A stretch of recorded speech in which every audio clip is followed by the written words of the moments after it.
যারা শহীদ হয়েছেন সারা দেশে, স্বৈরাচারকে বিদায় করার জন্য যারা নিজের জীবন উৎসর্গ করেছেন, এরকম প্রতিটি মানুষের নামে বিভিন্ন এলাকায় রাষ্ট্রের যে প্রতিষ্ঠানগুলো তৈরি হবে, এই মানুষগুলো যাতে হারিয়ে না যায়, তাদের নাম যাতে হারিয়ে না যায়, সেজন্য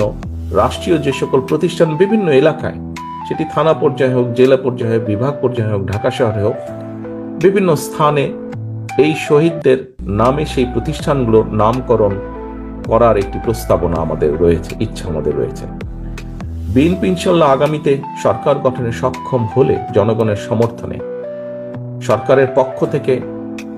আলাদাভাবে আমাদের একটি উদ্দেশ্য বা লক্ষ্য থাকবে, সমগ্র বাংলাদেশে সে যে পরিবারই সদস্য হোক, সচ্ছল হোক, অসচ্ছল হোক, রাষ্ট্রের পক্ষ থেকে আমরা চেষ্টা করব যে সকল পরিবারে এরকম মানুষ আছে তাদের প্রতি সাহায্যের হাত বাড়িয়ে দেওয়া। বাংলাদেশ জাতীয়তাবাদী দল বিএনপি এক যুগেরও বেশি সময় ধরে বাংলাদেশের জনগণের যে দাবি, বাংলাদেশের জনগণের যে অধিকার ছিনতাই হয়ে গিয়েছিল স্বৈরাচারের দ্বারা, সেই দাবি প্রতিষ্ঠিত করার জন্য, জনগণের সেই অধিকারকে ফিরিয়ে আনার জন্য বাংলাদেশ জাতীয়তাবাদী দলের মূল দল সহ বিভিন্ন অঙ্গ সহযোগী সংগঠনের বহু নেতাকর্মী আত্মহতি দিয়েছেন, বহু নেতাকর্মী বিভিন্নভাবে নির্যাতিত, অত্যাচারিত হয়েছেন। এর মধ্যে রিসেন্টলি ছাত্র জনতার অভ্যুত্থানের মাধ্যমে জুলাই আগস্ট মাসেও বহু মানুষ আত্মহতি দিয়েছেন, হতাহত হয়েছেন বিভিন্নভাবে। ভবিষ্যতে ইনশাল্লাহ জনগণের সমর্থন নিয়ে বিএনপি সরকার গঠনে সক্ষম হলে যারা শহীদ হয়েছেন সারা দেশে, স্বৈরাচারকে বিদায় করার জন্য যারা নিজের জীবন উৎসর্গ করেছেন, এরকম প্রতিটি মানুষের নামে বিভিন্ন এলাকায় রাষ্ট্রের যে প্রতিষ্ঠানগুলো তৈরি হবে, এই মানুষগুলো যাতে হারিয়ে না যায়, তাদের নাম যাতে হারিয়ে না যায়, সেজন্য রাষ্ট্রীয় যে সকল প্রতিষ্ঠান বিভিন্ন এলাকায়, সেটি থানা পর্যায়ে হোক, জেলা পর্যায়ে হোক, বিভাগ পর্যায়ে হোক, ঢাকা শহরে হোক, বিভিন্ন স্থানে এই শহীদদের নামে সেই প্রতিষ্ঠানগুলো নামকরণ করার একটি প্রস্তাবনা আমাদের রয়েছে, ইচ্ছা আমাদের রয়েছে।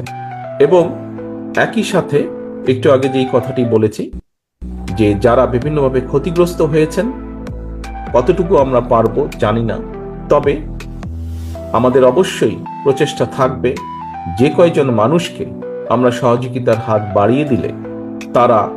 কিছুটা হলেও সুস্থ হয়ে উঠতে পারবেন, সেই প্রচেষ্টা আমরা গ্রহণ করব। যে কয়জন মানুষকেই করা সম্ভব সহযোগিতা,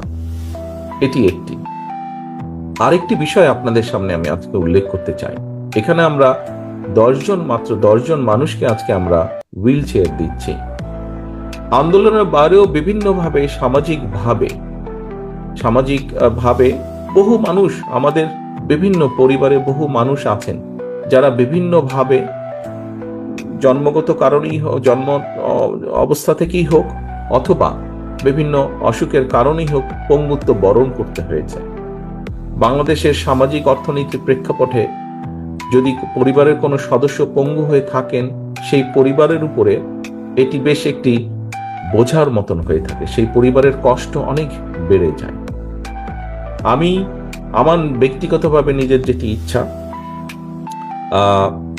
এখানে ডক্টর মকিত আছেন, ডক্টর মকিতের সাথে এই ব্যাপারে প্রায় বছর 2-3 আগে আমার একবার আলাপ হচ্ছিল।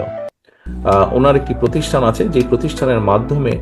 উনি চেষ্টা করেন যে এই ধরনের মানুষগুলোকে সহযোগিতা করার জন্য, যাতে করে তারা নিজেরা ইন্ডিপেন্ডেন্ট হতে পারে, নিজেরা চলাফেরা করতে পারে, যতটুকু সম্ভব আরেকজনের সহযোগিতা ছাড়া। বিএনপি ইনশাল্লাহ আগামীতে সরকার গঠনে সক্ষম হলে জনগণের সমর্থনে সরকারের পক্ষ থেকে আলাদাভাবে আমাদের একটি উদ্দেশ্য বা লক্ষ্য থাকবে, সমগ্র বাংলাদেশে সে যে পরিবারই সদস্য হোক, সচ্ছল হোক, অসচ্ছল হোক, রাষ্ট্রের পক্ষ থেকে আমরা চেষ্টা করব যে সকল পরিবারে এরকম মানুষ আছে তাদের প্রতি সাহায্যের হাত বাড়িয়ে দেওয়া, তাদেরকে সহযোগিতার হাত বাড়িয়ে দেওয়া, যাতে করে সেই পঙ্গু মানুষগুলো